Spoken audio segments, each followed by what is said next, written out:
Look, I know the supernatural is something that isn't supposed to happen, but it does happen. AM 1420, WBSM presents Spooky South Coast with your hosts, Tim Weisberg and Matt Costa.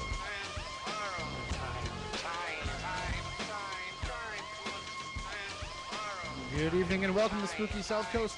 Tim Weisberg here. Oh, and there goes the camera. Along with the silent assassin Matt Costa and science advisor slash best boy Matt Moniz, who's over there repositioning the Spooky TV camera. We are broadcasting on WBSM and on Spooky TV at SpookySouthCoast.com, and we're doing our best with that wide shot camera.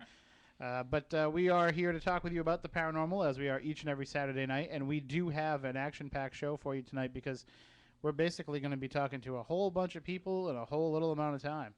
So stay tuned for this one. You're not going to want to miss it, especially if you're watching on Spooky TV, because right now you're looking at the down shot, as we call it. That's all right, though, because I'll just go close-up cam. We are going to be talking about the South Coast Paranormal and Psychic Fair here in the first hour. We have Tiffany Rice in the studio. She is going to be there. She's going to be speaking and doing some readings and all kinds of things. She's going to be signing autographs, you know, now that she's a big-time star, host of Spirit Connections on Spooky TV. I will be signing autographs, though. There you go.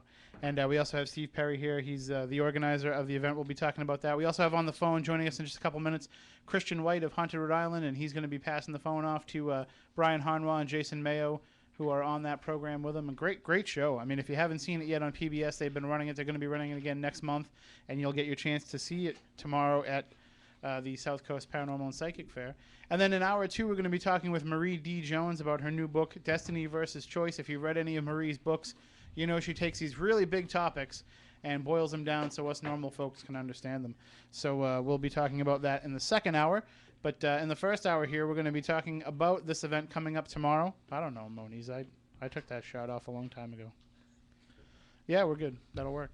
So we're going to be giving away some tickets, too, here on the show. We've been doing that for the last... Steve's, like, looking at me like, no. No, we're not. You're done with tickets. No, He's like, you gave away all your tickets. But we'll be doing that. We'll also be giving away Marie's book, too. I have an extra copy, so stay tuned for your chance to win that. But, Steve, we know you from the South Coast Toy and Comic Show, and you've been doing a great job with that over the last few years. What made you want to get in this crazy community that's called the paranormal? Well, saw there was a niche that needed to be filled for shows in the local area. You were handling the radio part. We figured we'd handle out the local convention part for you. Well, and you definitely have a handle on the running of the conventions. Those go so smooth, but now you're bringing in the paranormal element. So by nature, it just means things aren't going to go well. Yeah, probably. But we're expecting a few glitches, but everything should go smooth. All right. Well, it is tomorrow from 11 a.m. to 7 p.m. at the Seaport Inn and Marina. That's at 110 Middle Street in Fairhaven. That's right. All right. I'm surprised I have that memorized. And you can go to SC Paranormal Fair with an E at the end, scparanormalfair.com for more information. It's also linked up on SpookySouthCoast.com, and it's on our Facebook and all kinds of stuff. So you will be able to find out all the information there. We're going to go down. We're going to give a rundown of all the guests that are going to be on the at the event a little bit later on. But first, let's go to the phones and bring in Christian, Jason, and Brian from Haunted RI. Good evening. How you guys doing? Hey, Tim. How's it going, man? This is Jason. Hey, Jason. Nice to have you back on the show. It's been a while. Yeah, it has. It has. It's great to be back. Sorry we couldn't join you in the studio. We're actually coming from an event in Norwood right now, so running a little bit behind, but we're looking forward to tomorrow.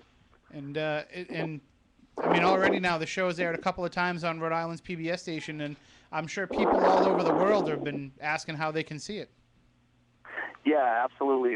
It's had a great response in Rhode Island, and people outside that are obviously fans of Brian have been asking, how can we see this? And we set up an online viewing. If you go to the Rhode Island PBS website and just follow the link to Haunted RI, and you'll be able to check it out for a small donation. But it's also supposed to be screening tomorrow, I believe. So if you're a worldly traveler and you want to come down, certainly come to Fairhaven tomorrow. And it'll be airing about 1 o'clock here on the lineup. And then after that, there'll be a special preview showing of Weird Vibes. What's that project all about? Weird Vibes. Actually, a guy named Brad Michael Rousseau up in New York had invited Brian and I to a location So he filmed that for his documentary, Weird Vibes, and came out pretty cool. I haven't seen the finished product, but I experienced the house firsthand. And the story behind that is a teenage boy had committed suicide in a specific room in the house. And we got some weird vibes in that room, definitely. So I'm anxious to see the final result. Now, how did Haunted RI come about? Because, we know you from your work with the Tales of Rocky Point Park comic book and some of your work in Tab's Para magazine, but how did Haunted RI come about? Well, actually, I was a former intern when I was going to college. I interned at Rhode Island PBS, and I had always kept in touch, and I had to drop off some comics, actually, for a fundraiser. And I kind of pitched them the idea of doing something new for Halloween. They had a documentary that they were showing for a while, and they had said that they wanted to do something new. So was that one that's narrated by Doug Palmieri? Yes, it is. It's Ghost and Vampire Legends of New England. I think I've seen that about 47 times. Yeah, it's shown a lot over the years. So, no offense to that film, but we wanted to just do something new, and sure. My friend Christian White, who's also on the show, he's a local filmmaker and comic book artist as well that I've been working with on films. We got involved, and then certainly asked Brian Harnois, and he said, we've got so many haunts and legends in Rhode Island itself. That's a whole series that we could do. So. Mm-hmm. What we tried to do is really focus on some of the history of these legends in Rhode Island and try to prove the facts behind them. So if we can prove the facts, the theory is that maybe we can prove the truth behind some of the hauntings. And that's what I liked about the show is it's different than a lot of the paranormal television that you see today, where people are all about debunking and they're all about bringing the science into it, and in some cases more a religious bend.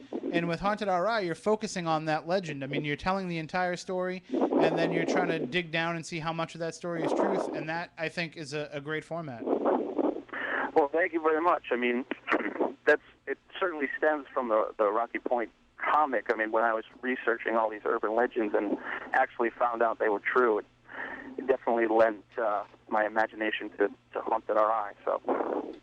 And in the first episode, you focused on Mercy Brown and Ramtail, and there's plenty of other places for you to go. I mean, what are you eyeing for future episodes?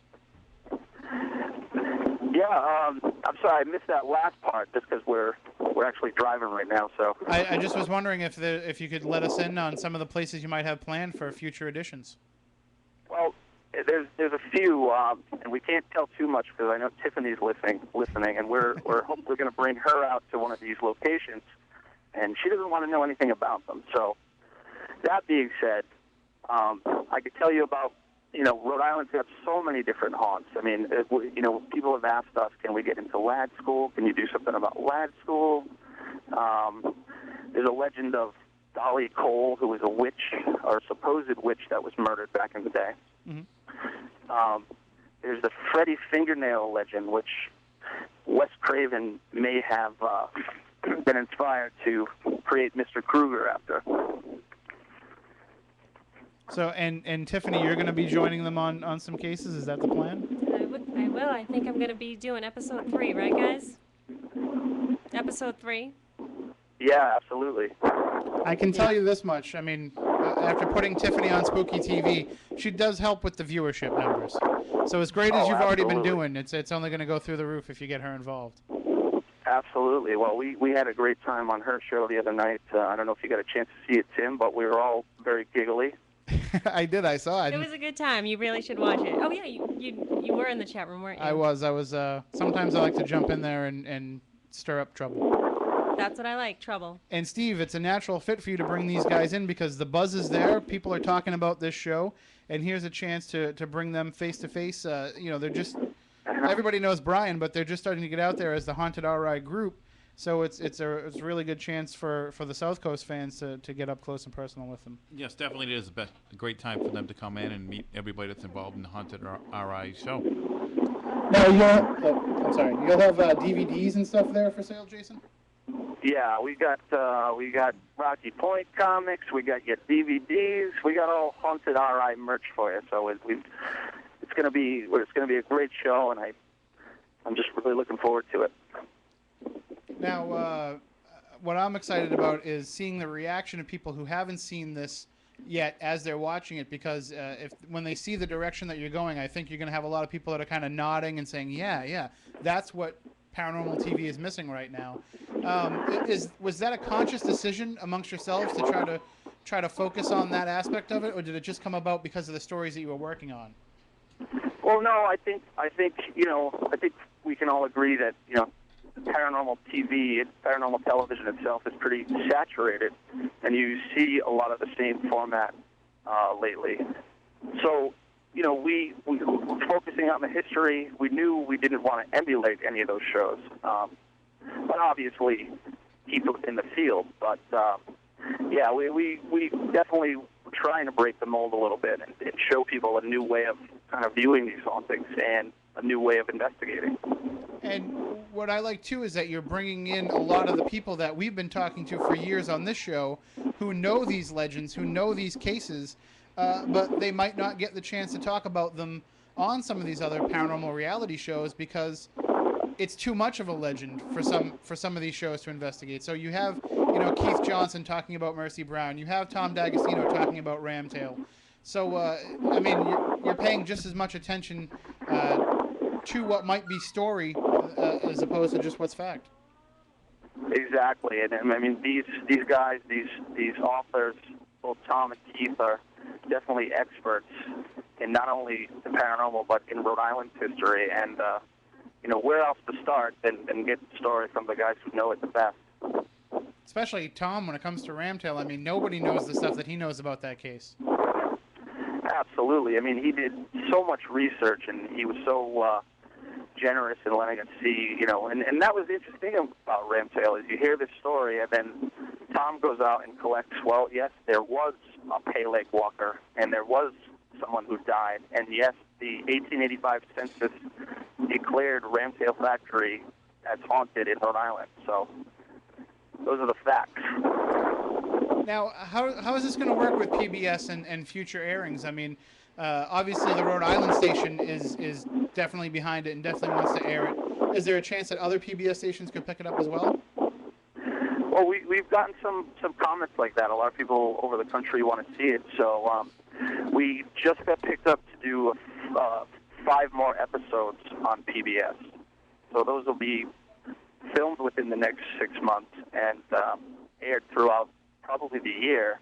From there, we can certainly try to get PBSs around the country. That would be great. Because I could just see as it goes to more PBS networks, now you got to expand it beyond Rhode Island and get out into some of those areas and investigate their local legends. Absolutely. We'd love to. Well, when you guys are ready to come into Massachusetts, we got plenty of places to bring you along to, including the Fearing Tavern, a 1690 tavern right in our hometown of Wareham. You got to come check that place out. Oh, I'll definitely pick your brain on it tomorrow. Definitely, Tim. All right. Well, we'll let you guys go so that you can travel safely, and we'll see you tomorrow at the SouthCoast Paranormal and Psychic Fair. Again, that'll be Jason Mayoh, Christian White, and Brian Harnois of Haunted RI. Thanks for taking a few minutes to join us. All right. Thanks so much, guys. We'll see you tomorrow. All right. Have a good one. Bye-bye. You too. All right, yeah, if you haven't seen Haunted RI yet, this is your chance. You can see it at the SouthCoast Paranormal and Psychic Fair at 1 p.m. There'll be a sneak preview of that show. And do you know how much of the show they're going to be showing, Steve? Or are they going to show one case, one part of it? From what I believe, they're going to show an hour's worth. So. All right, so probably the whole show. That's pretty good. And then they have at 2 p.m. a special sneak preview of the Weird Vibes documentary that they were talking about as well. And that's kind of, in the middle of the action of what's planned here.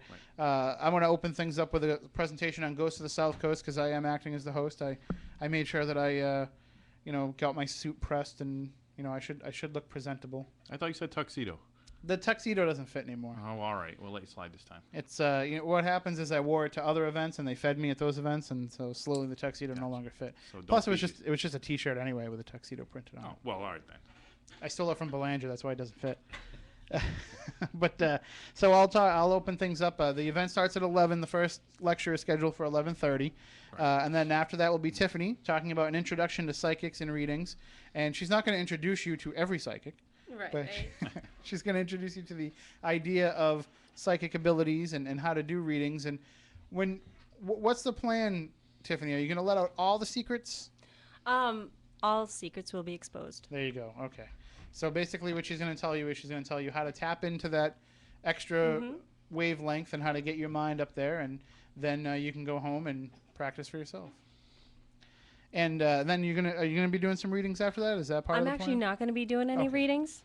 But they can certainly contact you for some of Exactly. the things that you have planned, including you have something coming up in November. Yes, I do. November 5th, Spirit Connections event that I'm holding in East Bridgewater, and I don't know where to look. I'm so used to looking at the Ustream. Okay. We're on the wide so if cam they right now. see me, okay. I'm gonna give you a close-up shot. So. Oh, good. I'm glad. I'm happy that you chose that. So I look at this camera. Yeah. Okay. So Saturday, November 5th in East Bridgewater. It's called The Center. The address is actually 36 North Bedford Street.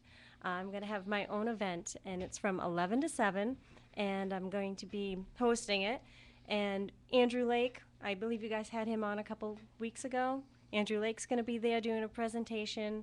I'm going to have Brian, Jay, and Christian there as well.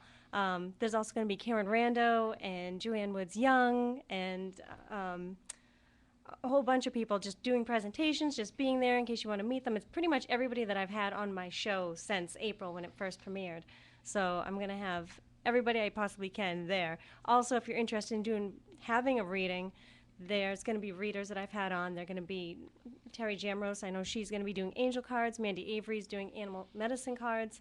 So it's going to be a lot of fun. It's $8, and it's from 11 to 7. So definitely, if you get a chance, head into East Bridgewater at the Center. Again, that's November 5th. If you have any questions, go to my Spirit Medium Tiffany page on Facebook, and that's where I always update everything. Or they can come and talk to you tomorrow at the yeah, SouthCoast come and, Paranormal Psychic exactly, Fair. exactly. She'll have I would all that love information with her. You got to watch for this one, Steve. She's going to be an I know, event see promoter that? of her own. No, here. I got to keep an eye on you. She's been doing Spirit Connections on Spooky TV for less than a year now. since April, And the end of April. Already she's putting on more successful events than we are. No. This will be my first event, my very first event, so I'm really nervous about it. So I really hope everybody takes an initiative and come and checks it out. So it's going to be great, and she'll have all that information tomorrow at the Seaport Inn. Some of the other speakers that are planned for tomorrow, Andrew Graham, you know him from NEAR, and he started the New Hampshire NEAR, right? Yes, he did. And he's going to be talking about quantum physics, string theory, and the paranormal from 12:30 to 1. And let me tell you, that's a lot to cover in a half an hour. Quantum physics and string theory. So if you're wondering about that and how it relates to the paranormal, we've talked about it a few times on the show, but Andrew will explain all that for you. Then again, the sneak preview of Haunted RI and Weird Vibes. Then at 3 o'clock, John Brightman and Kristen Good are going to team up for a Bridgewater Triangle discussion, which is going to be fascinating, I know, because John is involved with a lot of the more modern cases and a lot of the more modern reports coming out of the Triangle, and Kristen is in the library along with her partner Manny Familari, and they're digging through all the newspapers and the microfiche and all that stuff, and they're getting some of the real historical accounts, and some of the things that they've told me off the air is fascinating from their research. So I'm interested to see what Kristen is going to be bringing to that discussion with John Brightman. Then at 4 o'clock, Ken DeCosta will be talking about cryptoids, and maybe we can even have a few of them on hand. Moniz, wrangle some up. All right. See if you can bring in, a Bigfoot would be nice. Not a problem. Chupacabra or two? Yeah, if you can. Just a couple of them. I like those. Okay. We'll She'd put like to them. take one home. Yes. Now, do you want the Texan, like coyote chupacabra, or do you want the original Puerto Rican, like lizard person chupacabra? A couple of each. Okay. We're gonna one keep of it each. simple. Yeah. I think the second one's a little bit smaller, right? Yeah, a bit. I That could one's- probably fit him in my pocket. No. No, he's not that. They're a little spiky, so you don't want to do Yeah, that. you don't You have to get one of those little bags, like the dog Well, we'll carrying put the bags. top hat and cane on Bigfoot. We'll make him perform putting on the Ritz. Then at 4:30, Mike Markowitz. Taco. Our friend, there you go. Our friend Mike Markowitz is going to be talking about some of the evidence that he gathered in an investigation of the Seaport Inn, which is key. You don't want to miss that because there's the chance to purchase the extra ticket to go on the ghost hunt after the event. After the thing wraps up at 7 o'clock, there'll be a private investigation of the Seaport Inn with Brian and Shannon and Keith. And Keith, I believe, yes. Keith and Sandra. So there you go. And that's available for $110 tomorrow. Correct. In addition to the $10 ticket to get into the event. And then at 5 o'clock, as we mentioned, Keith and Sandra Johnson, they're going to be presenting Demonology 101. Now, I have yet to see this presentation, and this is what I'm really interested in because we've had Keith on, and his encyclopedic knowledge of demons always fascinates me. So if he can teach me just a little bit of that, I'll be impressed because he just knows everything, really. And not just Christian belief demonology. He knows kind of across the board.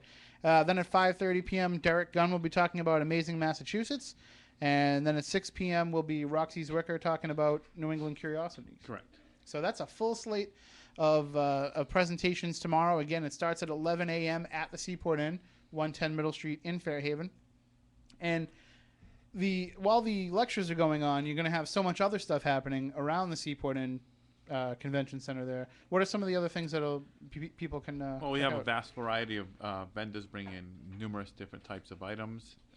All of the presenters will be there as well to speak with you, and a lot of authors will be on hand. There are also psychic readers and Reiki going on as well. And so for a little bit of an extra charge, people can have a psychic reading Yes, or a they Reiki. can. Yep. And I know that, as we mentioned, Mike Markowitz is going to be there. He'll have his book, EVP, Massachusetts Ghostly Voices. Andrew Lake will be there with his brand new book, Ghost Hunting Southern New England. And Tom D'Agostino will be there probably with every book that he's done, and that's a whole bunch of them. It's everything from Haunted New Hampshire to Haunted Massachusetts and Rhode Island. And what are some of the other titles, Matt, that he's got? Ghost ships. He's got, 7 or 8 of them. Yeah. He's prolific, let's put it that way. And you'll be able to talk with him about his work on the Ramtail case, as will be seen in Haunted RI. So if you've been involved in the paranormal in this area for a long time and you need to get involved with networking with a lot of groups and with a lot of people, this is the event to come to because everybody's going to be there. It's your chance to kind of get your name out there and to exchange information. Bring plenty of business cards and wear your group's T-shirt and everything else. But also, if you're not part of the community and you want to find out more about the paranormal, it's gonna be a great opportunity to do that too, because this isn't just geared toward people who are already in the know. This is geared toward people who want to know. So it's your chance to come down, meet some of these people, and find out more about it. Whether you're a true believer or whether you're a hardened skeptic, it's guaranteed that you're going to have a good time at this event. And the website, again, is scparanormalfair.com if you want to find out more about what's going on. And also, Steve, I want to give you the chance to mention, too, coming up in November, you have another South Coast Toy and Comic Show. Yes, we do. We have another Toy and Comic Show coming up November 6th. And who's on the docket for that one? As of right now, we have Jackson Bostwick, who used to play Shazam on the TV series. We also have... I'm sorry. That's it. I apologize. Shane Douglas, WCW and ECW wrestler. We have Gerald Holm, who played the Squidhead T-Sick and one of the Calamari characters in Return of the Jedi. And we have a couple other people that we're working on right now. I can't release them yet. We're just about ready to release them, and as soon as I can, they'll be right up on the site. Can you give us some kind of hint? Are we talking from the science fiction world? We have one from science fiction and one from the wrestling world. There you go. All right. And Mr. Holm, I want to talk to him about his work operating Audrey 2 in Little Shop of Horrors. Actually, that is right. He was on Little Shop of Horrors as well. One of my favorite movies ever, and one that I quote often. And I still think one of the most genius moments in the history of Family Guy was that entire shot-by-shot recreation with Herbert of the Audrey dream sequence. So, we could geek out all night talking about this stuff, but you'll get your chance tomorrow to geek out at the South Coast Paranormal and Psychic Fair. And if you want to win tickets, we're going to be giving some away here. Yes. We have had a few winners over the last few weeks, but it doesn't matter if you win the tickets or not because they're only $10 at the door. So it's a family-friendly event. It's very affordable, and it's a chance to really get out there and meet these people. Who knows? Maybe you're going to go in there having never been involved in the paranormal but always had an interest in it. You're going to leave there joining a paranormal group. Matt Moniz is giving me a look like he's willing to take people under his wing. He'll be signing up people all day. Yeah. Are we gonna Are you gonna take callers to win? Like caller number 7? We may. She picked number 7, so we're gonna. Have to Well, go I with think caller that 7. sounds like fun. Well, she picked. Let's spice it up a little, Tim. She You've picked always a wanted number. to say that. Caller number 7 will win today. I know. Luckily for you, Tiffany, you're a spirit medium, and you speak more with the deceased and those who have passed on instead of predict the future. Because then I'd be putting you on the spot and I'd be like, "Tell me who caller 7's going to be." Ugh. But wouldn't that would actually, and this is something that we'll talk about later on. We talk about destiny versus free will. But wouldn't that kind of muddy the waters if you said who it was going to be? Wouldn't that kind of? Yeah, it probably wouldn't be much fun because then, yeah. But what if that person hears that they win and then they don't call? I know. See, You just never know. It's a vicious cycle. We had a question in the chat room. Somebody wanted to know what you think of Sylvia Brown. Now, I know you're not going to want to disparage another person in the field directly, but I will rephrase that question and ask you, what do you think when somebody puts themselves out there like Sylvia Brown has and promotes herself as being this, just phenomenal psychic and then has a whole bunch of misses in a row? What do you think about that, about putting yourself and putting your neck out on the line like that and then having to come back to bite you? Well, I know I've experienced some readings where the energy just wasn't connecting, so to speak. So it might not have been a great reading. Or a lot of times I get information and it's usually things that you need to hear, not exactly what you want to hear. So that person that I'm giving a reading to may interpret that as having a bad reading because it's not exactly the information that they want to hear, or it's someone that they don't want to hear from. But I know with Sylvia Brown, there's a little, I guess you'd call it scandalous, but... Well, part of that problem, though, is that you cross the line, and I was just watching the movie Hereafter. I love that movie. Don't ruin the end for me because I only made it halfway through. Okay, no, but it's a really good movie. And I thought of myself as Matt Damon drinking wine by myself. and also learn thought. Italian cooking too. I'm sure you don't I have to love take a that class. part Yeah. too. But I was thinking about the fact that it started to weigh on him all the time, of the fact that people were constantly wanting readings, people were constantly wanting to make those connections. It's the expectation of certain people, and just like I just recently just said, it's a lot of times people will go into a reading expecting to hear from a certain person or expecting to hear a certain message, and I can't say it enough. It's always 9 out of 10 times, 10 out of 10 times, I'll go out on a limb and say that it's messages that you need to hear, people that you need to hear from. I've had readings where I've been dead on, no pun intended, but I've been dead on with readings, and the person that I'm giving a reading to would ask, well, if it really was the person that you're speaking to, he would tell you what my nickname is. And it just doesn't work that way. I wish it did. I really do. But they usually give me messages for the person, and it's usually things that they need to hear.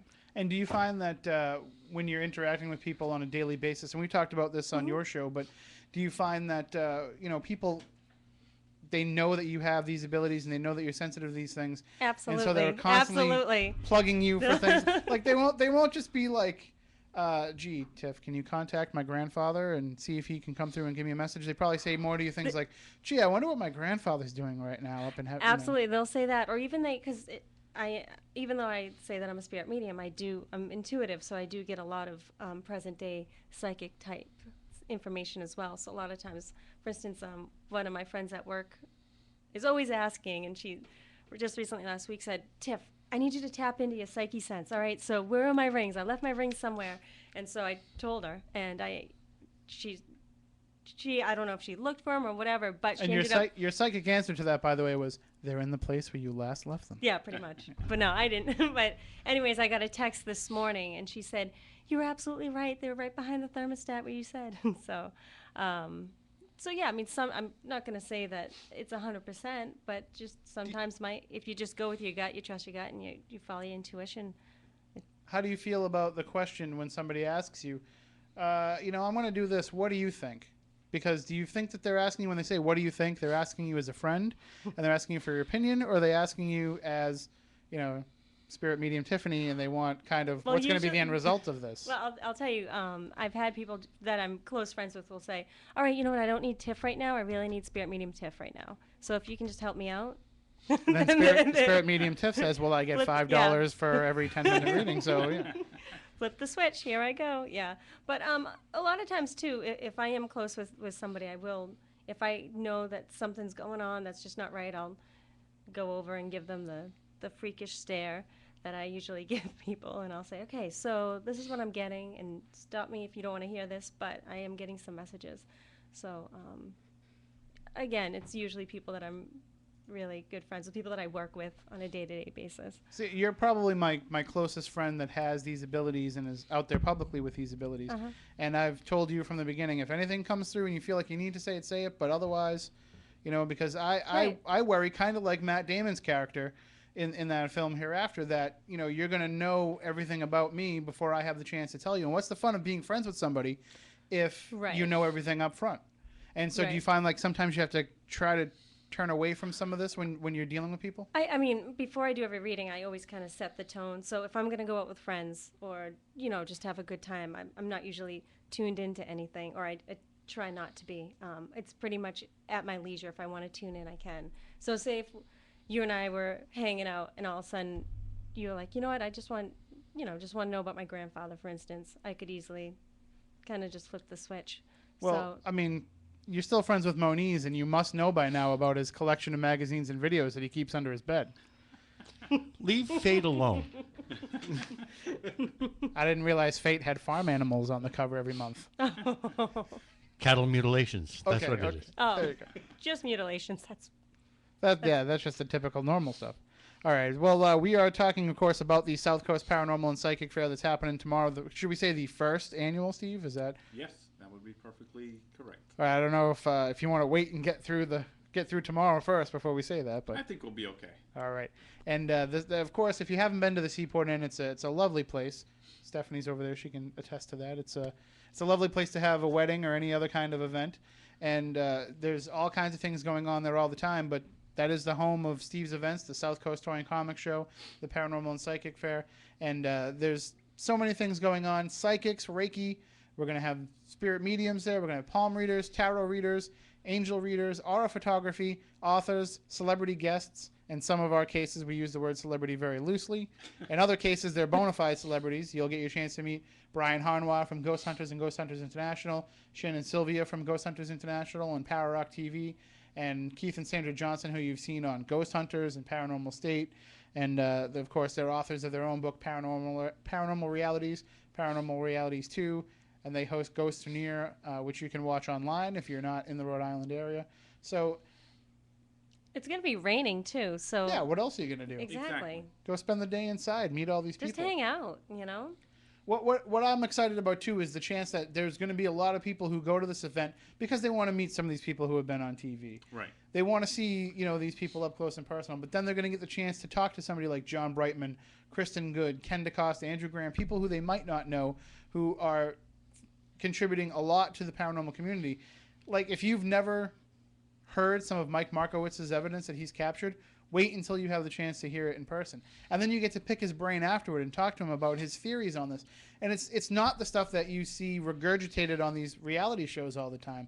These are people who are actively, I'm not disparaging anybody who are on these shows, but they kind of get into a groove of what works for them, and they're heading out there, they're doing these shows 6 months out of the year, so they don't have the time to really step outside of that and try new experimentation.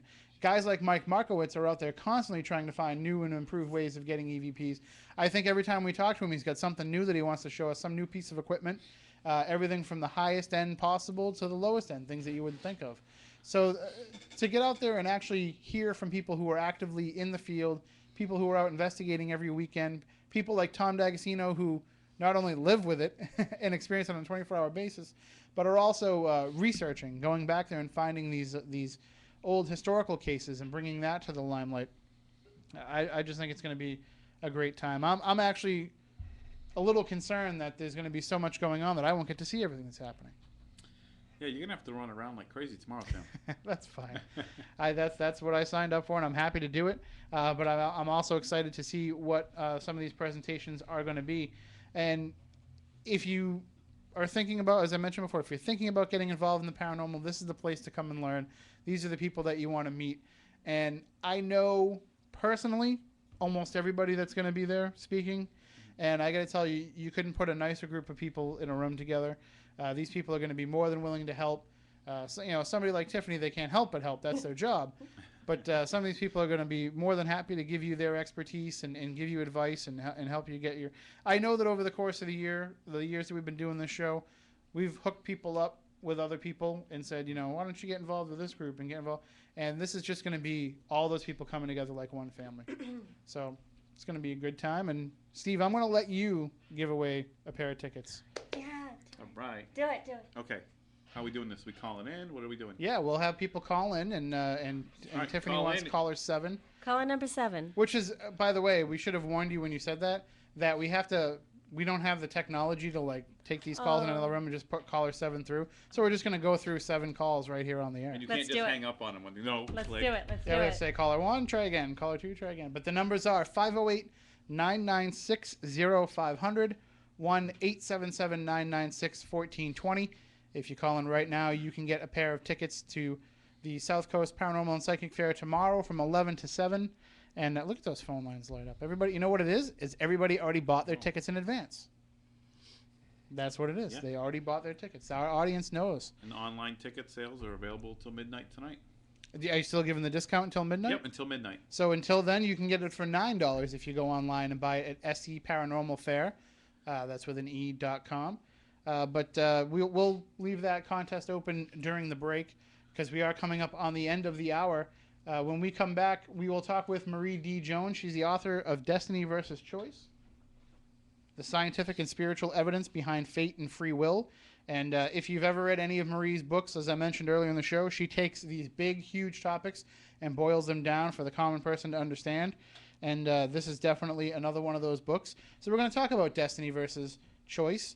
Is it your destiny to go to the South Coast Paranormal and Psychic Fair tomorrow? Or are you going to make that choice freely and of your own decision? It doesn't matter. Whatever you believe in, just get down there. 11 to 7 at the Seaport Inn and Marina, 110 Middle Street in Fairhaven. All the information is up on scparanormalfair.com, linked up on spookysouthcoast.com as well.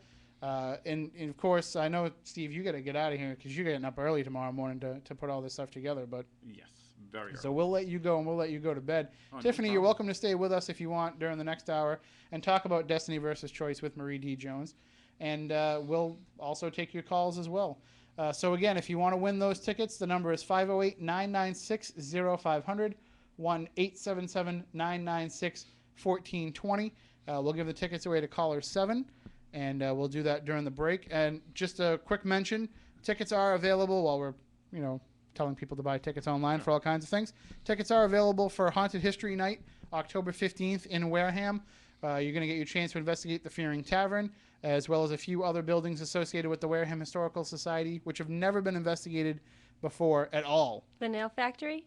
We're working on that. We're still waiting to hear about the Nail Factory, but there's going to be at least 4 buildings for you to investigate, as well as lectures. Jeff Belanger is going to be there. Andrew Lake is going to be there. And we're going to have lectures. We're going to have dinner. We're going to have all kinds of fun and excitement. Plus, you're going to get, about 5 or 6 hours of investigation in these buildings. So it's going to be a very unique experience. $99 per ticket. They're available on spookysouthcoast.com. I'll have some tickets tomorrow at the South Coast Paranormal and Psychic Fair, and we can make sure that everybody that wants to go can get signed up for that. Steve, we'll definitely make sure that give us all the information for the Toy and Comic Show, and we'll have that all up at that event too, because that's what we do here. We all work together, and we all have fun doing it. It's so much easier that way. All right, so if you want to win those tickets, 508-996-0500, 1-877-996-1420. Caller 7 during the break. We'll be right back with more here on Spooky South Coast.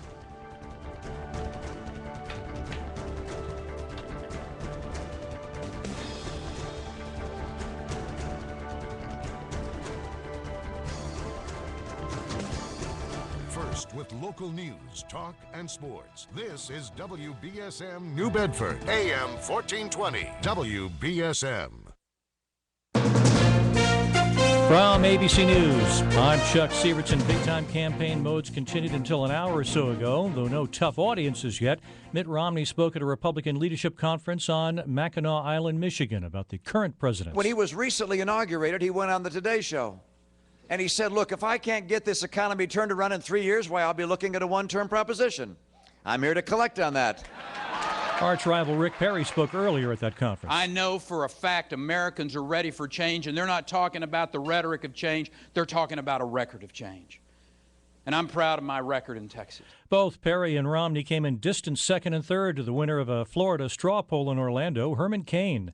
ABC News senior Washington editor Rick Klein. For Herman Cain to win, and win convincingly, in a contest where Rick Perry, the Republican frontrunner, had poured time, money, attention, resources into, he really wanted to win this contest. And the fact that he finished a distant second, barely ahead of Mitt Romney, who made a big show of not participating at all, it's a blow to Rick Perry, and it's a boost for Herman Cain, who has wowed a lot of Republican crowds in a lot of places, given a lot of speeches to make this happen. President Obama sounded in campaign mode at the annual awards dinner of the Congressional Black Caucus. He challenged Republicans in Congress to pass his jobs bill with tax cuts and told those disappointed within the Democratic ranks, stop complaining, stop grumbling, stop crying.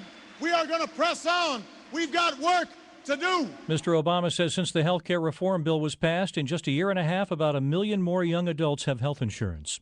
On Wall Street, violence hours ago. Police say there have been 80 arrests of protesters who started marching in lower Manhattan after camping out for more than a week now near the New York Stock Exchange. They're protesting what they call corporate greeds, influences on government, and plus the influence of banks and the bank bailouts. You're listening to ABC News. This small business tip is brought to you by the UPS Store, where you can help promote your small business and save. Find out how by visiting the upsstore.com/logistics today. Emails and texts are so 2010. It's time to meet the big three in social media. Facebook is the most visited website of all. Connect with customers through your own Facebook page. LinkedIn is a good way to make business contacts. It's the corporate version of Facebook. And Twitter is the way to stay in touch. Quick posts to bring customers the latest info. I'm ABC's Karen Chase. Right now, it's the UPS Store 3-for-all. Just pick 3 featured products and you'll save 30%. Pick from brochures, calendars, stationery, posters, door hangers, flyers, postcards, and more. And you'll save 30%. The UPS Store 3-for-all. Going on now. Offer ends 10/10/11 at participating locations. The UPS Store locations are independently owned and operated. Product, services, pricing, and hours of operation may vary. Restrictions apply. For a complete list of products eligible for 30% discount and other details, visit facebook.com/the UPS Store. So what's next? Now that the Palestinian Authority president has asked the UN to recognize an independent Palestinian state, ABC's Alex Marquardt in Tel Aviv. Palestinian officials criticized a proposal for negotiations issued by the so-called Quartet. The statement proposed negotiations to culminate at the end of 2012 with a Palestinian state. Palestinian officials say the statement doesn't address Israeli settlement expansion or pulling out to the requested 1967 lines. Meanwhile, the Palestinians have said they hope the Security Council will vote on their application for statehood soon. Alex Marquardt, ABC News, Tel Aviv. The giant Swiss bank UBS today announced that its CEO, Oswald Grabel, resigned over a $2.3 billion loss caused by rogue trading at its investment division. The traders jailed on fraud charges.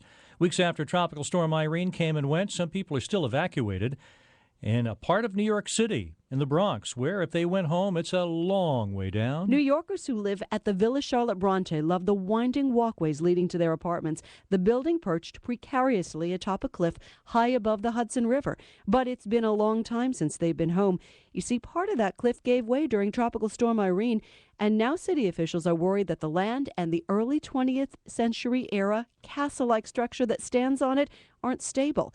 Nearly a month later, they're still evacuated. Daria Albinger, ABC News, New York. This is ABC News. Are you struggling with too much credit card debt, sky-high interest rates, having trouble just making the monthly minimums? We're Credit Card Relief. We've helped thousands of people become debt-free in months instead of years, all while saving thousands of dollars. The consultation is free and the relief is real. Call Credit Card Relief, 866-333-9191. That's 866-333-9191. Not available in all states. Chuck Severson, This heavyweight bout is about to begin. The challenger wears white trunks with a blue stripe, and the champ is wearing, looks like an examination gown from the doctor's office. And from the back, we can... Ooh, that's not pretty. Champ, what's with the crazy getup? I've got to take care of my family. Yeah, so? Well, when you love your family, you got to go in and get those important medical screenings. A lot of potentially deadly diseases can be treated if you catch them in time. So you wear the examination gown because... Because I'm a real man. Real men take care of their families and get those tests. Real men wear gowns. Okay, champ, good luck. Here we go. The champ's not wasting any time. It's over. This fight is over. Champ, you barely broke a sweat. Any words for your fans out there? Remember, go to ahrq.gov for a list of the tests they need to get and when to get them. What was that web address again? ahrq.gov. And remember, real men wear gowns. Go to ahrq.gov. This message brought to you by the U.S. Department of Health and Human Services, AHRQ, and the Ad Council. We are the shadow mental health system in America, unheralded and unsung. Dr. Joyce Berland of the National Alliance on Mental Illness says that families provide 50% of the care for people with mental illness. And the families are the ones that are, you know, taking to medication, taking to this, taking to that, going after their family members in jail, trying to get them out of jail. It's a real firing line that families live. Many times, families feel isolated. Support groups have been spontaneous reactions to that isolation. Support is a human necessity. Be a moral support for families dealing with mental illness. For more, visit the website shadowvoices.com. For free information on families coping with mental illness, call 800-999-3534. A message from the Mennonite Churches and Faith and Values Media. Hi, I'm Josh Holloway. Growing up near the Great Smoky Mountains, the national parks have always been a part of my life. They're living, breathing monuments to our nation's history and culture and need our care and support. I can't imagine a day when these natural treasures may not be around to enjoy, but years of underfunding, pollution, and climate change have taken their toll. So join me and the National Parks Conservation Association in ensuring our national parks are available for future generations. For more, visit preservetheparks.com. There's always a moment. The moment you decide to get involved, to get engaged. This is my American story. When you teach someone to read, they have a sense of self-fulfillment. Seeing family, friends fall victim of gang violence, drugs, it definitely made me want to serve. There was a hole in the ground, and by the time we left, there was a house. I realized that these kids were not getting a meal. It is so easy to give back. I don't have a lot of money to help people, but I do have something. I have time. You can give any skill you have. I see a great need in my community. Just imagine how strong a society we could be. This is Barack Obama. Every one of us has a role to play in making our communities and our country stronger. Discover yours. Help us continue to make a difference in the life of our nation. Go to serve.gov and find the opportunity that works for you. And this message is brought to you by the Corporation for National and Community Service. Scam artists are trying to trick seniors into giving them their Medicare number. I heard that. This happened to my friend. A man came to her door wanting to sign her up for the new Medicare program. Well, when she got her Medicare summary notice, it was full of charges for services she hadn't received. So I did something about it. I joined the Senior Medicare Patrol, where I teach others to protect their Medicare numbers, review statements to spot false charges, and report fraud. Call 800-892-0890 or visit stopmedicarefraud.gov. The NFL is back, and so are the Patriots. You'll hear every game and every play right here on AM 1420 WBSM. Fires to the end zone. Leaping catch, touchdown. Coach Belichick and Tom Brady have the team ready to take on the Jets, Ravens, Steelers, Colts, and the rest of the NFL. Patriots football is presented by Beltone, Fairhaven Lumber, Advanced Financial Group, Gary's Best Hot Dogs, and by Hamill, Waxler, Allen & Collins on AM 1420 WBSM. Hi, my name's Bob. I see this ad on TV. Says I can reduce my debt by 50%. I call, they told me to stop paying my bills, stop talking to my creditors. They'd take care of everything. I gave them thousands, but most of it went to their fees. Getting out of debt is neither quick nor easy. There are those who will tell you anything to win your trust. I'm more in debt now because the fees and interest on my cards kept piling up. Talk to your creditors directly, or to find a nonprofit agency near you, visit debtadvice.org. This has been a public service message. This is the story of Daniel, who was born 2 months early. His lungs weren't ready. His heart wasn't ready. His parents could only hope that one day he would leave the hospital healthy, and they would all live happily ever after. Daniel's is just one of the more than 500,000 stories of babies born prematurely last year. You can help the March of Dimes stop premature birth and bring more babies home healthy. Learn how at marchofdimes.com. Working together for stronger, healthier babies. Music on the radio, the way you remember it, on the AM dial. It's the Forgotten 45s. Every Friday afternoon from 1 till 2, Scott Renish plays those almost forgotten hits from the 1970s. Make your request and listen to all those great hits you haven't heard in years. You'll say, oh yeah, I remember that one. Don't forget the Forgotten 45s, every Friday from 1 till 2 on AM 1420 WBSM. Major League Baseball players are getting in on the action. Hi, I'm Michael Young. I'm Chris Young. I'm Carlos Pena, and we're getting in on the action. Thousands of high school students across the country are getting in on the action by volunteering in their communities. Action teams of high school students are joining Volunteers of America and Major League Baseball players to help train and inspire the next generation of volunteers. It's easy to start an action team at your school, so you too can get in on the action. Are you in? Log on to actionteam.org. Are you in? When I tell people that, they always say, Hi, I'm Josh Holloway. Growing up near the Great Smoky Mountains, the national parks have always been a part of my life. They're living, breathing monuments to our nation's history and culture and need our care and support. I can't imagine a day when these natural treasures may not be around to enjoy, but years of underfunding, pollution, and climate change have taken their toll. So join me and the National Parks Conservation Association in ensuring our national parks are available for future generations. For more, visit preservetheparks.com. Scam artists are trying to trick seniors into giving them their Medicare numbers. I heard that. This happened to my friend. A man came to her door wanting to sign her up for the new Medicare program. Well, when she got her Medicare summary notice, it was full of charges for services she hadn't received. So I did something about it. I joined the Senior Medicare Patrol, where I teach others to protect their Medicare numbers, review statements to spot false charges, and report fraud. Call 800-892-0890 or visit stopmedicarefraud.gov. We have to get on. We have to get on. We have so much time and so little to do. Strike that. Reverse it. This way, please. Who's going to tell him? Well, let's not wake him. He'll find out soon enough. Let him have one last drink. Spooky South Coast is back. No one is safe. Hold on tight. I'm not exactly sure what's going to happen.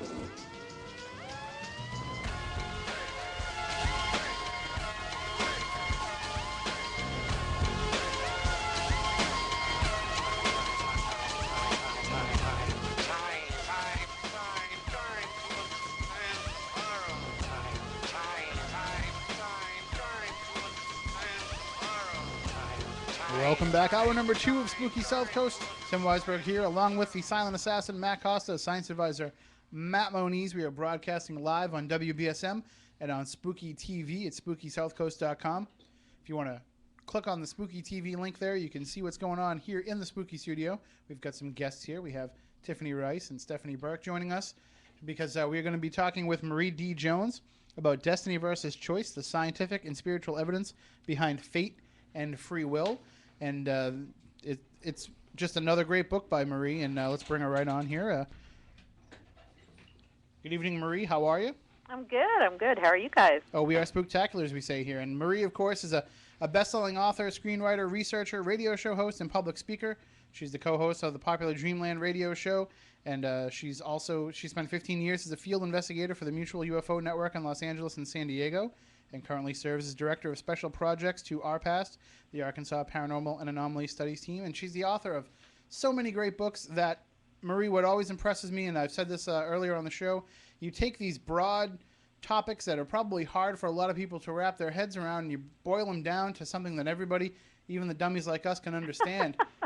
And it's just amazing, just the wealth of reading that you must do yourself to incorporate a lot of the information into these books. I do. I've ever since I was a kid, I've read 5 or 6 books a week, and it's a lot of research, but I seem to have kind of come up with a method to the madness. Of figuring out a way to just sort of, because see, I'm not a PhD, so I figure if I can understand it, then I've achieved the goal. So that's what I set out to do. And I knew we were in for something special from your writing career when you were getting involved in things like quantum mechanics, and I could actually read them and understand what you were talking about. Sort of. Well, again, I mean, the basic concepts and theories are pretty simple. It's when you start getting into all the mathematics behind it and the deep physics, as they call it, that hurts my head. And I have to really, really read that stuff, over and over and over again. Luckily, my dad is a geophysicist. He has a background in physics, and I was always able to sort of run things by him. But the stuff that I present, I try to stay with the more simple theories, the more simple ideas, without getting so deep that I can't figure out what it is I'm trying to say, and therefore the person reading the book isn't going to be able to figure it out either. Well, you mentioned your father, geophysicist Dr. John M. Savino, and I was going to ask you, when you were growing up, what was the conversation like at the dinner table? I mean, did you talk a lot about some of the things that you write about today? Oh, absolutely. When I was really little, probably about 7 years old, my dad, the lofty scientist, was sitting at the table telling us all how at one point we were all, the land we lived on was all underwater. So the next day I went out and dug a 6-foot hole in the backyard to look for fossils, because I figured, well, there's got to be seashell fossils down there. And lo and behold, I came out of it with a huge jar full of fossils. And I told my dad, you should be really careful what you say at the dinner table, because I'll go, you tell me it's there, I'll go look for it. But what's really interesting is he was really into UFOs. And, you can't really talk about this kind of stuff in the halls of academia, but he would have a lot of his colleagues over for beer and to play cards or whatever. And this is when I was really little. I would sit under the table and listen to these, you have astrophysicists and seismologists and geophysicists and oceanographers talking about UFOs while they were playing cards. And that to me was always just so mind-blowing, that here are these scientists that are really not allowed at the time to talk about that, and yet that was one of their big fascinations. And it's interesting too that it was kind of that dark secret amongst that crowd, where it's if you're a scientist and if it's something that you are serious about, if your life is based on scientific exploration, then how can you turn away from something like UFOs? They don't, believe it or not. I mean, a lot of people have this stereotype of scientists as being very rigid and not accepting of these ideas, but the thing is that they just, up until now things are different, but at that time, you just did it in your personal life. You kept it out of your professional life. But now you've got physicists writing books about time travel and, wormholes and vortices, and it's becoming so much more acceptable for scientists to talk about this kind of stuff. Thank God. Yeah, definitely. And a lot of them are relieved. They get to, come out of the closet. Let me tell you, it isn't fully accepted yet. Coming from a scientist by trade, yeah, trust me, it's not. But it's funny because the one thing that I saw that really allowed scientists to have a little bit more of a voice in that arena is books. The fact that you have physicists that were publishing books about, F. David Pete, one of the classics. He lived with the Blackfoot Indians for a while to study their cosmology and realized that their world beliefs very much matched those of our cosmic and quantum physics. And, that's the kind of book that you're allowed to write, whereas when you're teaching or if you're a professor, you can't talk about that stuff. So books have really allowed people like Michio Kaku to talk about different types of alien civilizations that may be out there visiting us. It is funny when you look at it, and if you look at kind of an overarching approach to it instead of getting into the minutia of it. But the same crowd that will praise the work of Dr. Kaku will crap all over the work of a guy like Eric von Daniken when they're kind of almost saying the same things. They are. Yeah, they are.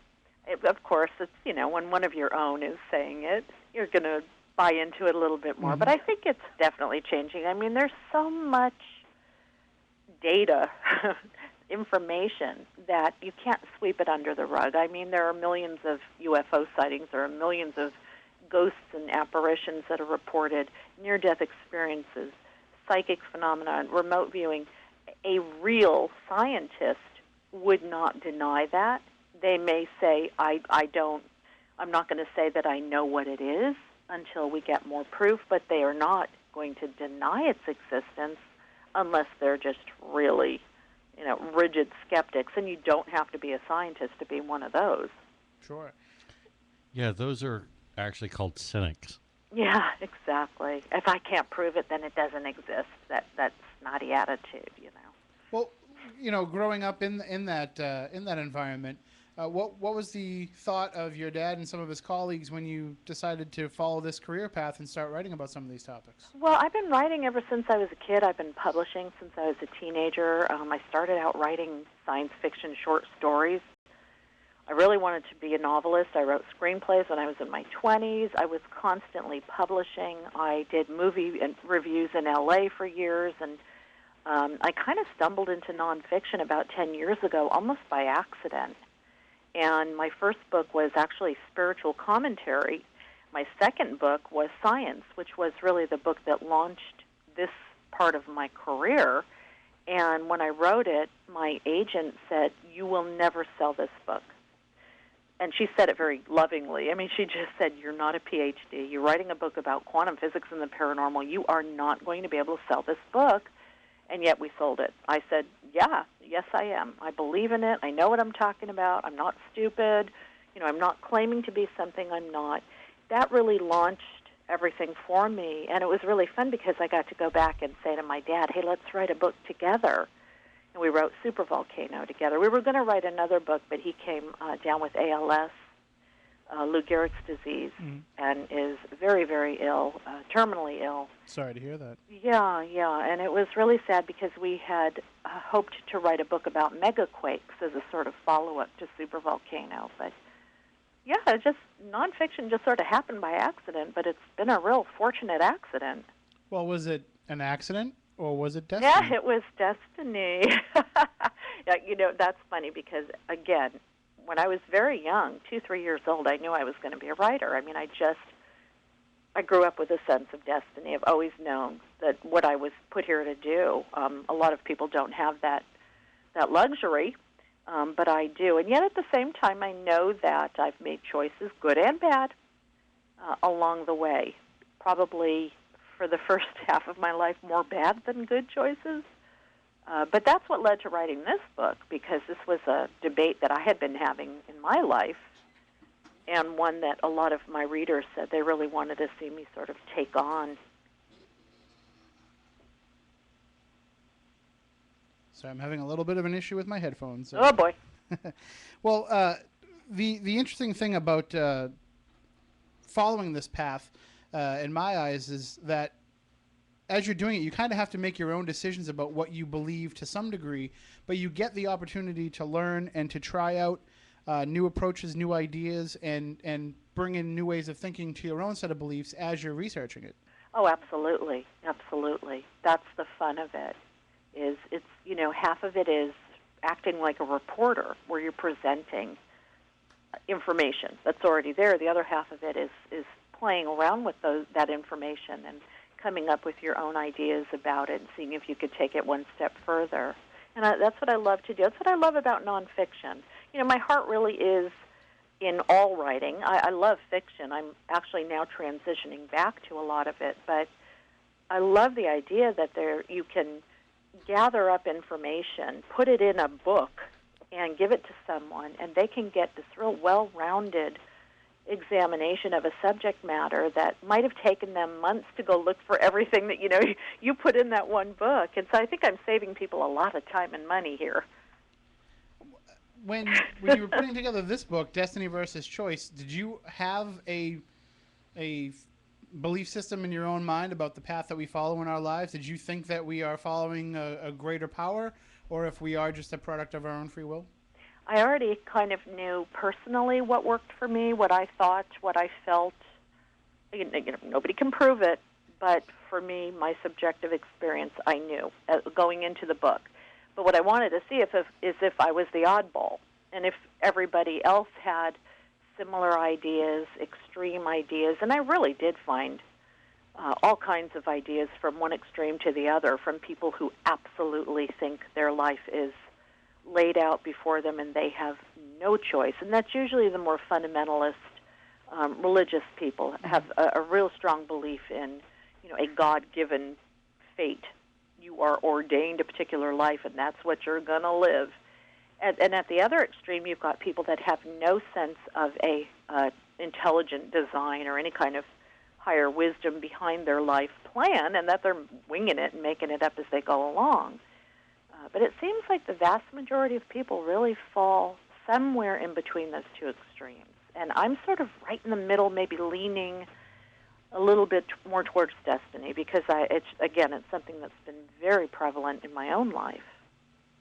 Well, you mentioned, especially in the beginning of the book, you talk about some of the different schools of thought, some of the different philosophies of whether or not we are following this path. And I almost wonder if, as more and more of these schools of thoughts are looked at, if you find ways to kind of make your own life fit into one way or another, if you kind of look at it with hindsight being 20/20 and saying, okay, this makes sense to me because this is how my life has been, but I reserve the right to tweak it and to add things in as things pop up. But, we can all believe that it just seems almost like a cop-out in some ways to say, okay, there is a great plan that we follow, but part of that great plan is for us to have free will.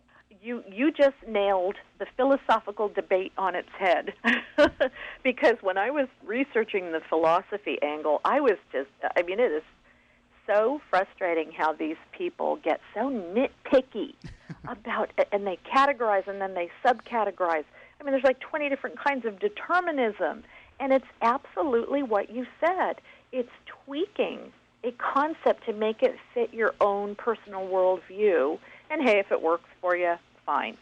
I had to try to stay objective, but it was really hard because, again, I have such a strong sense of what's going on in my own life.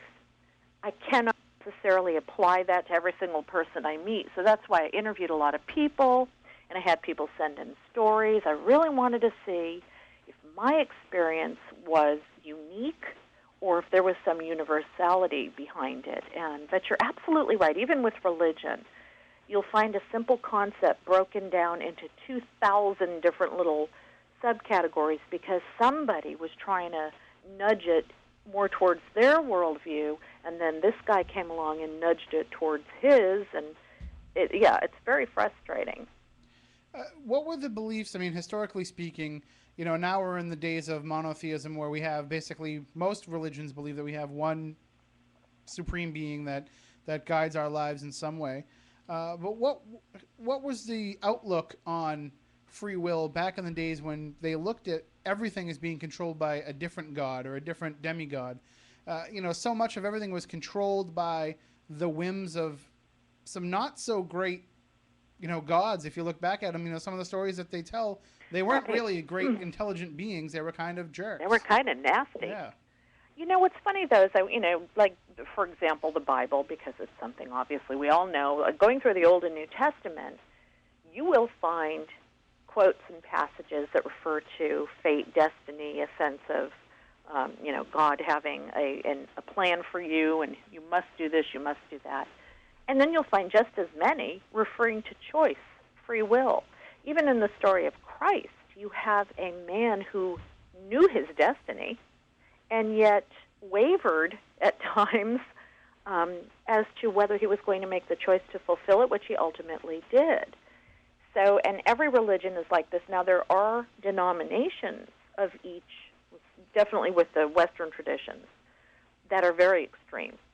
and again, more fundamentalist they are, the more firm they are that it is God telling you what to do. You listen, you pay attention, you do not have any free will. And those kind of people, I think, live a very rigid, boxed-in, miserable life. And we all know some of these people. But in general, I think as the religions evolved, they knew, like the philosophers, that they had to keep tweaking things to adjust to people's actual personal experiences. Mm-hmm. So that's why in the later teachings, things sort of eased up a bit, and now when you go into a Christian church, unless, again, it's a very fundamentalist church, you'll hear a preacher or minister, whatever you want to call it, talk about God's will and what God would like for you to do and morals and values, and yet you get the choice when you leave that building to go out there and live your life accordingly or to, do your own thing.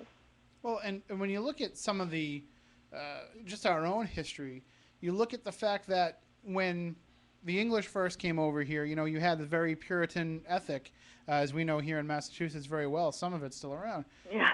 But, you had this very Puritan ethic where people believed that they were servants of God and they had to follow God's will almost to the letter. But then as the idea of democracy comes about, political democracy, oh, right, absolutely. We're allowed to have our own choice and freedom. Then you see the religion start to reflect that back, because it's almost like people, as they become free politically, they kind of say, well, wait a minute, why is the church holding me back so much if, I'm supposed to be able to live my life this way? And then they kind of have to bend the rules and say, oh, yeah, right. God kind of wants you to do your own thing. Yeah, exactly. As we progress in different ways, whether it be politically or, society or just culture, traditions change, they evolve, some of them are cast aside and new ones are put in place, and definitely this debate had to be tweaked accordingly. So, I just think when people were so unhappy living within the confines of a God that tells you what to do, they were probably sinning behind God's back anyway. Yeah. But eventually they wanted to make it public and say, look, we can't live this way. We're miserable. We're unhappy. We had to sort of evolve into some more middle ground, I think, between the two. Hey, free will, the best PR move the church ever made. Yeah, there you go. All right, they had to. We have a call on the... Yeah, well, some of them got a little bit too free in their choices, but that's for a different show. Yeah. All right, we have a call on the line. Good evening. You are on Spooky South Coast with Marie D. Jones. How are you? I'm not doing too bad. How you doing, Marie? Hi. Hi, it's Dave Francis calling. How you doing? Hi, good. I had spoken with you in the past, Dan. I've read a ton of your books. Just curious, going into this book here, while you were researching and, reading up and kind of going through the motions on all the other books, did you kind of find the point, where you were looking at the Destiny versus Should? Did it really kind of hit you while you were doing the work on all the other books? Or was this something that kind of played with you the whole, growing up and everything? I'll tell you what happened, because this is really kind of strange. I finished the last book I did with Larry Flaxman. We wrote a book called The Trinity Secret. And my publisher asked me for a solo book. I needed to fulfill another solo book contract. So I'm thinking, what should I write about? And I'd always wanted to write about destiny and choice because, like I said, it was always a part of my life. It was always on my mind. And a lot of the other books I was writing, including the Trinity book, alluded to it quite a bit. Well, around that same time, I started getting dozens and dozens of emails, and I am not kidding, of people saying, Marie, when are you going to write about destiny? I really want to know, what is your take on destiny and choice? And I thought, you know what? This is not a coincidence. It was just such a serendipitous time, and I thought, darn it, I'm going to pitch this. I pitched it. The publisher jumped on it. I mean, I really didn't even have to do, the usual proposal kind of thing. And it just took off from there, and it felt so right. Like the timing was absolutely perfect for it. The book was written very quickly, very easily. Everything fell into place. So, yeah, I think it was, the signpost along my path said, hey, Marie, it's time to write this book. And did you notice, as you were writing that book there, did you start to notice these things popping up in your life even more? Absolutely. Like seeing the differences? Yeah. Oh, yeah. When you write a book, it's everything intensifies that you're writing about. Like when I wrote 11:11, I'd never seen the 11:11 time prompt before, and then all of a sudden I'm seeing time prompts, up the yin yang. But with this, I just started to become more and more aware, looking back over my life, how the pattern played out, how all of the pieces that I never really imagined did fall together. I started looking at all the times that I made choices that were bad, that threw me off the path to destiny, and how I paid the price for it, emotionally, getting sick or financially or losing amazing opportunities that I still regret. So, absolutely, it really amplifies your awareness of what you're writing about. Awesome. Well, I'm looking forward to picking this one up. So. Well, thank you. Thank you. Well, take care. Stay tuned because we are going to be giving away a copy later on in the show. Woo! So that's actually he's a huge fan. I'm sure you know Dave from Facebook. I do. He's wonderful. Yes. And he's somebody that's been waiting for us to get you on the show, and I'm glad that we were finally able to do so. Woohoo! Just for Dave. I just feel bad that we had to cut it to an hour, but we'll have to have you come back down the line and talk more in depth about some of these topics. Well, we will. I've got actually working on a book on time travel, so that'll be fun to come back and talk about. Absolutely. We haven't done a whole lot of shows on that, so it'd be great if we could time travel to when that's out and talk about it. We can. We could jump to. Did you guys see the news about the research that just came out that may out of CERN? Yeah. Exciting. Fill out the listeners. What happened? Well, apparently they did some experiments with, I believe it was neutrinos. I'm sorry. Yes. That they actually mapped as traveling faster than light speed, and they were able to do it a couple of times so that they satisfied their own. They don't think it was an anomaly, let's put it that way, but they now have to do peer review. It's got to be repeated. It's got to be duplicated. But just the fact that they may have done it will absolutely turn physics upside down. It will completely open the door to time travel. There was a study that came out a few months ago that totally nullified time travel. I mean, these guys said there's no way, it's impossible. So this is like really exciting. If their peers are able to duplicate the experiment. Yeah, I mean, like I said, it's something that we haven't really covered a whole lot on the show, mainly because it's one of those topics that when you get into it, you have people that are just down the line one way or another. Exactly. It can happen. No, it can't happen. Yeah, again, why do I always pick these like huge debates? Oh my gosh, now you just made me think, maybe I should write about butterflies or something. But yeah, they have an effect. That's true. Butterflies have an effect. See now. All right. How about daisies? How about flowers? Well, I just want you to keep writing about what you've been writing about because you do a great job with it. When you're talking about destiny versus choice, one of the topics that comes up with is the idea of the law of attention. The law of intention. What a lot of people call the secret. Right. The idea that if you believe hard enough and you basically wish for something, you can make it happen by putting out that intention. Right. And the question that I have with that then, is it your destiny to want that? And does it come to you because it was preordained, or is it free will? Are you making that choice? It's the whole idea of the secret is something that when you look at it, it makes all the sense in the world and it makes no sense at all. It does. And it also brings in the differences between what goes on at the cosmic level and what goes on at the quantum level. When I wanted to look at the science behind destiny and free will, cosmically we've got these laws. Well, we may be ready to overturn one of the biggest ones, but there appear to be laws that the universe follows in order for galaxies and stars and planets to form and the chemical balances to be right for life on Earth, blah, blah, blah. We've got laws of motion, thermodynamics, gravity, et cetera, et cetera. At the quantum level, though, it's all about probability and potentiality, where nothing exists in physical form until it's observed into a fixed physical state. Where the secret comes in, where the idea of law of attraction and the use of intention, which really is just extremely focused, repetitive thought, backed by emotional power and belief, to manifest something in physical reality, plays into that quantum world there where there's nothing unless you observe it into reality. So are we using intention to create reality as we go along? Now, where destiny might play into that, in my opinion, is you still may have a blueprint that you either came into the world with, because, there's a lot of belief that we have lived before and will live again, and we plan out our lives in advance.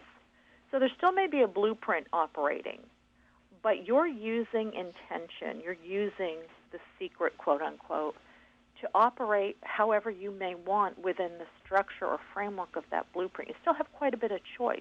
Mm-hmm. You can go from room to room, you can move furniture around, you can decide to put the bathroom on the first floor instead of the second floor, but you still got that basic blueprint.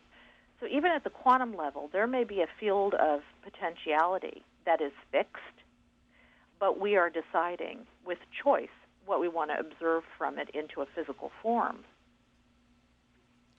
It's when you look at it, you have to decide in your own mind when you want to pick one side or the other. Or you do, yeah, you do. And you have to look, though, how deep do you have to go into what is destined or what is something that's a free... I mean, obviously, if you make a major life change, then that's something you have to look at of, is that my free will or is that my destiny? But is it a matter of... Because we know that every little thing that we do during the course of the day affects somebody else's day and affects somebody else's life path. Exactly, right. We're all connected. We're entangled, I mean, is every little thing... Like, if I decide to wake up at 3 in the morning and actually get up and get a cold glass of water instead of drinking the warm one on my nightstand, is that my free will or was I destined to get up? I mean, I guess it's only... You only really can answer that if when you get up, something catastrophic happens. Well, and also...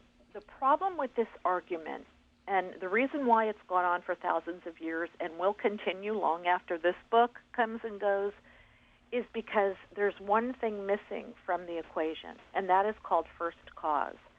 And some people might refer to that as God, creation, whatever. We do not know for certain how we got here, who put us here or what put us here. The first second of creation, was there a motive? Was there an agenda? Or was it just total random chaos, no point to it, no purpose, no madness, method to the madness? If we knew first cause, we would then know the entire chain of cause and effect that leads us to do everything we do. We would know if there's a motive behind it, which would lead towards destiny, or if there was no motive, which would lean totally towards free will. Now, not knowing first cause, yeah, we got to go a little bit on faith and on what feels right. So if you were to get up in the morning and make a particular choice, it may be totally trivial. It may not be that every single little thing we do is, part of that blueprint. It's part of the maneuvering room, maybe. Mm-hmm. But the bigger choices of who you marry, your career goals, whether you choose to take one freeway or another because one might be, there might be a terrorist act on that. I think it's the bigger choices that sort of shape our destiny, whereas the really teeny tiny minutia of life may not have any effect at all. And I'm saying may because, like you said, every little thing we do could matter. But, damn it, unless we know what the intention was of first cause, we have to go a little bit on faith. And I think a lot of people go on gut instinct or intuition where they feel, my life has a sense of destiny. I'm going to align myself with it because I know that when I make choices that go with it, I'm happier, I'm more prosperous, I'm more successful, my relationships are better. When I make choices that go against it, I feel like crap. And I think that's a real good indicator that you can use without getting into that real heady argument of is every little thing I do pre-planned, or do I have to choose every little thing and be really aware of what I'm doing? Because it will make you crazy. Oh, well, you'll be overanalyzing every little decision. And sometimes, people will say, a lot of the Eastern traditions talk about taking the middle road, detaching from outcome and going with the flow. And it sounds very New Agey, but it's actually quite wise because what it's basically telling you to do is just chill out and, make choices based on what you feel compelled or inspired to do, because chances are that's going to lead you towards whatever purpose you may have. Well, we have with us in the studio, we have spirit medium Tiffany Rice, and we have Stephanie Burke, and they both have abilities. They both have, they're able to make these communications. And I kind of want to get their take on some of this, because you're being told messages from people or getting, impressions of what's happening in the future. In your minds, I mean, how does this play out if we have this free will, but also we're destined to see, the future that you're seeing? Well, hi, Marie. How are you? Hi, great. Glad to have you. I'm excited to hear what you have to say. I am too. Oh, you're just going to wing it, huh? Well, basically, and I'm not sure if this is going to answer the question or just be a roundabout way, but Marie, I know she brought up a lot of pretty much. We're talking a lot about intentions and power of intent, and pretty much manifesting what you want out of life by the power of your intent. And I agree with you as far as that goes, because it's true. If you want something, you set your intentions, and it usually starts to manifest itself. And it's been proven to be very powerful, very, very powerful. Right. As far as, is it your choice for that intention? I believe it is. I don't know what you have to say, Steph, but I don't know if you want to add or anything. But I believe that if it's your power of intent is your choice. Right. You can choose to intend something or not. Mm-hmm. Right. Mm-hmm. And I believe in that too. But I tell people all the time, and I'm sure you do too when you give readings, that everything that we're telling you can change tomorrow by your free will. Right. So you're at this. It's like you're giving a template. Right. That can be expressed, or they can choose not to, or they can choose to express certain parts of the template that you're giving them. And I found that to be with astrologers and tarot readers. I was really surprised that I thought they were going to be very rigid and say, well, no, your stars say this. Or, if you go to a psychic and they say, well, I see this happening and there's no way you're going to get out of it. But I was really surprised at the flexibility. Again, it's almost as if we're looking at a potential destiny, but you have the choice as to whether or not you want to go there or go somewhere else. I mean, would you say that's kind of... I agree. You had mentioned blueprints, and even with readings, I do. For some reason, I always pick up on a lot of fertility type issues. For whatever reason, I do, and usually I say, okay, you know what? I think a couple of months, I definitely see. I don't know if you're trying to have kids or not, but I'm definitely seeing there's a little girl in your future, because I'm just getting that sense. Right, so, right. And I feel like I'm almost getting it from whether it's a spirit or if it's just my straight out intuition. I feel that it does come from there has to be some sort of blueprint. Right, and I think it's like, scientists refer to it as the 0-point field, the ether. We've heard all these names for this field of information that has the past, present, and future embedded in it. And I believe remote viewers, psychics, clairvoyants, I believe people tap into that information. Some obviously have the gift more than others. So you may be seeing that information in the field, but it's still up to that person as to whether or not they're going to take it and run with it. Absolutely. Right, or the information that we're giving them, does that completely change their so-called destiny, or it's right? How is hard the information? To tell, because how's our information? Like, is that what they need to know, and that's going to put them on a certain path? Or if they don't choose to take that information, does that put them on a different path? Which one is the destiny? This is it's just such a big argument that has, or debate, I don't like to say argument, that has so many different trajectories that you can go off in. But it could be that our destinies are what we are supposed to aspire to in this particular incarnation, and we may do that, we may not. And, the idea of reincarnation and of the karmic wheel and having to come back and repeat lessons until you get them right, maybe that is part of it. That if, let's say, I'll use my own self as an example. My destiny has always been to express myself with a written word. I really, truly have believed that since I was young. Now, I could choose tomorrow to go become a carpet cleaner. Or I could have chosen that 20 years ago and not fulfilled my destiny. I still would have probably had a decent life, but I may not have fulfilled the destiny that was given to me for this particular incarnation, and maybe I might get another chance to do it again. But what I found is that people that, if you give someone information and they don't run with it, I think they're going to regret it later, because I really think what you're doing is providing them with little signposts of their blueprint or their path. And if they don't take them, maybe they would have those regrets, later in life that they never followed the signs. Well, you also brought up, Marie, sorry, Tim. No. The girls have Marie, we brought them in to promote a psychic fair, and now they're pondering the mysteries of life.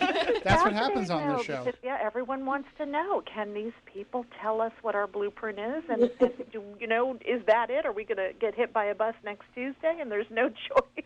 I know, it's crazy, but you brought up, you just have to be aware. You have to be aware of certain signs that are around you. And I always say the same things whenever time I give somebody a reading. I always say, just be aware. There's constant signs that are being they're pretty much right in your face. You just have to, instead of chalking it up as everything's coincidental, just notice that it's probably a sign, whether it's from a loved one in spirit, which is what I deal with, or if it's just a pretty much in-your-face sign. I get angel signs all the time. Certain angel numbers like 444 or... Right. Or it's funny when you tell people to be aware of the signs, they never were before until after they leave. And then they're emailing you and calling you, oh my God, I can't believe it. It's their choice to take that information and run with it. But I think it's pretty cool when you are aware of it. Yeah, and it's funny because like you said, those signs are there. They've always been there. We're so distracted by everything else going on in our lives. Can you only imagine how many times people passed a very important signpost that they should have paid attention to, whether it's a synchronistic meeting or, just whatever, some kind of sign. And another thing is I'm always promoting this. If you just stay true to yourself and stay true to who you are, then those signs, you'll be a little bit more aware of the signs. And just like you had mentioned, say if you went in, did you use the example of being a carpenter? Right. Instead of, being... I would be terrible because I'm so clumsy. Me too. But I definitely think that you would also have that yearning to be who you really want to be, which is, an author. And a great author that I hear that too, right? That's really funny because somebody asked me once, well, what is destiny? And all of a sudden the word authenticity popped into my head at the time. And I really think that is a way that, if you're living authentically, you're on your path to destiny. Absolutely. You're doing what you need to bring her in. Why are we talking to her on the phone? No, she lives far away. Where are you guys? I'm in Southern California. Oh, well, why don't we just go to Southern You California? come here. We'll do a show on the beach. Yeah, let's go do a show on the beach. That'd be awesome. Moniz, you had a question? Well, it wasn't a question. It's an observation. Now, normally, like I said, I'm a scientist by trade, but one of my hobbies is art. And I looked at destiny and choice in this way. Your life is your destiny, and that is the canvas. Your actions are the brushstrokes that you put upon it. Love it. You're welcome. He's so good with words. Right. But, those kind of visual analogies are really great because it helps people grasp this very frustrating concept of, oh my God, how much of this is set in stone and what am I throwing into the mix there? But the destiny, sorry to interrupt, but the destiny is the final picture that you paint with your life. Right. And it could be very well, and again, because we don't know first cause and what the motive was for our actually being here, we could literally be creating our destiny with every choice that we make. And that is another very popular belief when it comes to destiny and choice, that every choice, every action builds our character, and our character becomes our destiny. Exactly. But I love that idea of a blank canvas. Yeah, and every choice you make is the brushstroke, the color, and the final outcome is the picture that you made of your life. Absolutely. The only hang up on that is if there is this first cause, this greater being, this God figure. Well, who do you think is looking at the gallery? I was going to say, maybe he's giving you a color by numbers. That could be. The way with my life, it's Salvador Dali, that was all I could ever paint. I have no artistic talent, but the paint by numbers, I was good at those. If it's one thing we can do here, Marie, it's stretch an analogy until it's dead. And I think we've done And then that. check its afterlife. I know. No, I'm going to have that picture of a blank canvas in my head all night with paint being thrown at it. Hey, it worked for Gallagher. He built a whole act on that. So. There you go. Yes, that and smashing watermelons with a bludgeon. Yeah. You have my permission to steal it. I probably will use it. You watch. Okay. Well, we are coming up on the end of the show. I'm sorry to say. Oh my gosh, that was quick. I know, but we definitely want to have you back because we can touch upon your new works coming up and some of your other books as well. Anytime. If you don't know Marie's work, then you have to go to mariedjones.com, which is linked up on SpookySouthCoast.com, and find out some of her other titles. Destiny vs. Choice is the current one, along with The Trinity Secret, The Deja Vu Enigma, The Resonance Key, 1111, The Time Prompt Phenomenon, 2013, The End of Days, or A New Beginning, Science, of course, and that's PSI at the beginning of Science, which you probably got a lot of flack from both sides of the end for combining those two words together. The flack that I got was nobody knew how to pronounce it. And it's just, science, and oh my gosh, P-science, P-science. Oh, that was the flack. And I told my publisher, I said, I love the way this word looks, but you watch. Nobody's going to know how to pronounce it. All I could think of was the old episode of The Golden Girls, where the guy was named Pfeiffer, but he pronounced it Pfeiffer. Pfeiffer, there you go. Estelle Getty asks him, hey, Pfeiffer, you want to punch in your face? So anyway, whatever works, Always leave on a Golden Girls joke. That's my radio rule. Oh, there you go. Love the Golden Girls. All right. Well, thank you so much for joining us, Marie, and we look forward to talking to you more in the future and also reading your future works. Absolutely. All right. Take care. Thank you. Bye-bye. Bye-bye. That is Marie D. Jones. Again, the book is called Destiny versus Choice, the scientific and spiritual evidence behind fate and free will.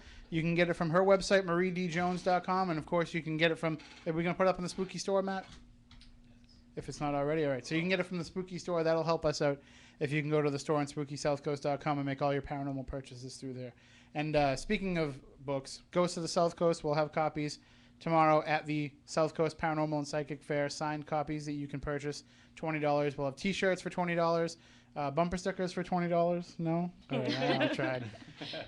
We'll have plenty of free bumper stickers for the kids. And, of course, a great lineup of guests.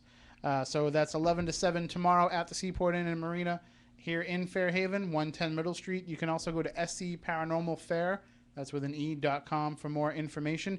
We gave away the tickets earlier in the show for that, but now we have Marie D. Jones' book, Destiny versus Choice, to give away. So when we go off the air, the first caller at 508-996-0500, 1-877-996-1420, you will win that copy of the book. And next week we'll be back. We'll be talking with Andrew Lake, whose new book is called Ghost Hunting Southern New England.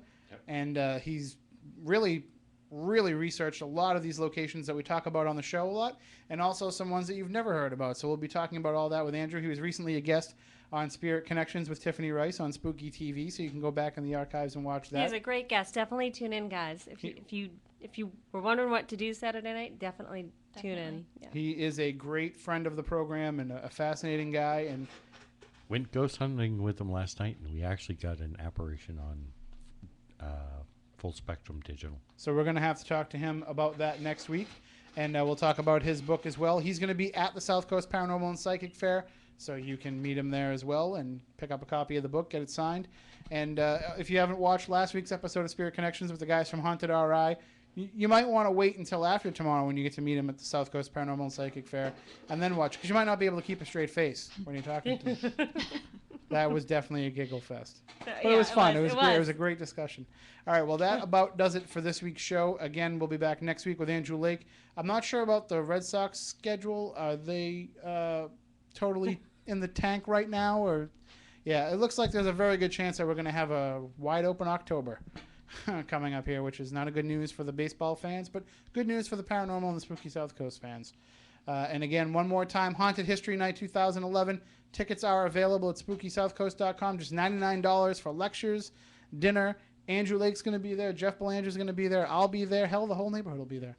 We're going to have your chance to investigate the Fearing Tavern, built in 1690, which practically nobody's investigated, and then a bunch of other buildings that no one has investigated yet. So for whether you're a seasoned investigator or a newcomer to the field, you want to check that out. Just go to SpookySouthCoast.com. You can click on the Haunted History Night 2011 banner right there as well. So we will be back next Saturday night. Look for us at 10:15, and we will talk with you more about the paranormal as we head into our Christmas season, the month of October. So until then, for Matt Moniz, for Matt Costa, for Chris Balzano, for Stephanie Burke, for Tiffany Rice, for everybody that was in the studio, even the dog, I didn't even get the dog's name. We want you all to stay spooktacular. First with local news, talk, and sports. This is WBSM New Bedford, AM 1420, WBSM. From ABC News, I'm Todd. And violence that led to about 80 arrests of protesters on Wall Street Saturday night. The protest is beginning its second week. We get more from ABC's Chuck Sievertson. Scuffling between police and protesters at the sit-in called Occupy Wall Street near the New York Stock Exchange. It happened as those camped out marched through lower Manhattan. An eyewitness. I saw tear gas, pepper spray. I saw them take a woman by the neck and throw her onto the concrete. Police deny a heavy-handed response, saying one officer was injured, adding the arrests were mostly for blocking traffic. The protesters are calling for an end to what they say is corporate greed's influence on government. Chuck Sievertson, ABC News, New York. Republican presidential contender Mitt Romney, speaking in Mackinac, Michigan Saturday, charges President Obama won't have an easy time defending his economic record. 4 years ago, we said together that Michigan seemed to be enduring a one-state recession. President Obama said he'd change that, and he has. Now all the states are enduring a recession. Romney came in third in an early test vote in Florida that lacked most of the leading candidates' participation. Herman Cain was first, capturing 37% of the vote at Saturday's straw poll in Orlando, with Texas Governor Rick Perry coming in second with 15%. Speaking of President Obama, he was fired up, speaking to the Congressional Black Caucus Saturday, sending a message to the GOP. You say you're the party of tax cuts? Pass this jobs bill, and every worker in America, including nearly 20